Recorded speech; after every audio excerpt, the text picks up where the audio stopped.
झांसी में सावन के महीने में एक अनोखी शादी हुई। अनोखी इसलिए क्योंकि इस शादी में सब कुछ अन्य शादियों की तरह था, लेकिन दूल्हे के रूप में भगवान शिव का शिवलिंग था। बाराती दूल्हे की तरह शिवलिंग की सजी हुई बारात लेकर लड़की के घर पहुंचे। दुल्हन बनी गोल्डी ने उन्हें वरमाला पहनाकर अपना जीवन साथी बना लिया। इस शादी में हल्दी कार्यक्रम, संगीत, वरमाला से लेकर सभी रस्में निभाई गईं। बारात के साथ भगवान शिव बाकायदा सेहरा लगाए पहुंचे थे। धूमधाम से शादी हुई। शादी देखने के लिए इतनी भीड़ उमड़ पड़ी कि कुर्सियां कम पड़ गईं। लोगों को जमीन में बैठकर शादी देखनी पड़ी। सबसे बाद में भोज का भी आयोजन किया गया। बारात पहुंचने पर बारातियों का भव्य स्वागत किया गया और द्वार पूजा की रस्म निभाई गई। जयमाला के बाद दुल्हन गोल्डी ने भगवान शिव को गले लगा लिया। शादी में दुल्हन के माता पिता ने दुल्हन गोल्डी को कपड़े, बर्तन उपहार भेंट किए। गोल्डी का कहना है कि अब मैं भगवान शिव के साथ ब्रह्म कुमारी आश्रम में रहूंगी और समाज सेवा करूंगी। महानगर के बड़ा गांव गेट के अन्नपूर्णा कॉलोनी निवासी गोल्डी बताती हैं, जब मैं 10 साल की थी तब माता पिता ने पढ़ने के लिए इंदौर में ब्रह्म कुमारी हॉस्टल में भेज दिया था।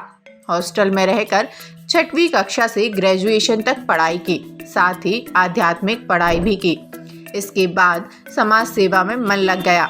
2016 में बीकॉम कंप्लीट करने के बाद इंदौर के ब्रह्म कुमारी आश्रम में रहने लगी और समाज सेवा करने लगी। इसके बाद झांसी के सत्यम कॉलोनी स्थित प्रजापिता ब्रह्म कुमारी ईश्वरीय विश्वविद्यालय में आकर रहने लगी। यहाँ पर अन्य बहनें अपना पूरा जीवन भगवान को समर्पित कर समाज की सेवा में लगा रही थीं। उन्हीं को देखकर मुझे करीब 2 माह पहले भगवान शिव से शादी करने का ख्याल आया। एक महिला चाहती है कि उसका पति हमेशा साथ दे। मुझे भगवान शिव से अच्छा कोई साथ देने वाला नहीं लगा। अब वे हमेशा मेरा साथ देंगे। आगे मैं समाज सेवा करूंगी। देखो, वैराग्य की तो बात नहीं आती यहाँ पर, लेकिन भगवान से शादी करने का ख्याल मुझे बचपन से ही आया था, लेकिन दूसरों को देख कर के नहीं आया। लेकिन जैसे ही ब्रह्म कुमारी संस्था से जुड़े और पता चला कि यहाँ पर भगवान से शादी कर पूरा जीवन समर्पित रूप से जीना है, तो ये प्रेरणा मुझे अपनी बड़ी बहनों से और साथ करके जो मेरे साथ जो दीदियाँ रहती थी, उन्होंने मुझे इस मार्ग पर पूर्ण रूप से सहयोग दिया। वैसे तो गाँव में जब से मुझे समझ आई है तब से ही मैं इस संस्था से जुड़ी हूँ, क्योंकि हमारे जो माता पिता हैं वो भी काफ़ी समय से कम 20 साल तो हो गए होंगे तब से इस संस्था से जुड़े हुए हैं। मैं भगवान शिव के साथ शादी करने जा रही हूँ और मुझे आज बहुत खुशी हो रही है कि मैंने उनको अपना साजन बनाया है, जो हमेशा ही मेरा साथ देने वाले हैं।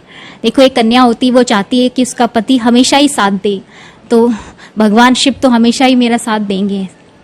शादी में पहुंची भोपाल जोन की निर्देशिका राजयोगिनी ब्रह्म कुमारी अवधेश दीदी का कहना है, शादी के बाद कन्या एक कुल को संभालती है, लेकिन गोल्डी वो कन्या है जो 21 कुल का उद्धार करने वाली है। ये ऐसा समारोह हुआ है जिसका पूरा विश्व गुणगान करेगा।